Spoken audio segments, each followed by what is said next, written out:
ဓမ္မောတရာပိဝိတဝနာဝိသသဗ္ဗေသမောဟတအဇရမရံတိတိဘာဝနိဗ္ဗာယံတုသာတဝောဓမ္မောတရာလောဘဒေါသမောဟစက်တောကံပြောကြည်တရားစေကိုပိဝိတဝနာဝန္တာကြည်ပြသောကြရနာကြရကုန်သောကြောင့်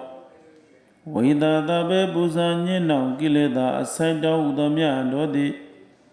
တမောဟတပိကြပတွင်ယမတေတကဲ့သို့ကင်းစင်လွတ်ပြောကြကုန်သည်ဟွန်တုစင်စဲမသွေဖြစ်ကြပါစေကုန်သတည်းအဇာရမရံအိုခြင်းလေကွာနာခြင်းလေကင်သေခြင်းလေရှင်းတတ်သော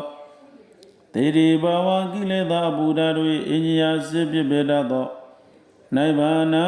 နိဗ္ဗာန်ဟုခေါ်အိမ်မြို့တော်သောသာတဝောတရားရှိခင်စက်ကဝဲရွယ်နာယူနေကြကုန်သောတင်တရားနာပရိသတ်ပေါင်းသူတို့ကောင်းတော်သည်ယန္တုပါရမီစွမ်းသလောက်မြတ်တဲ့မြတ်ရွယ်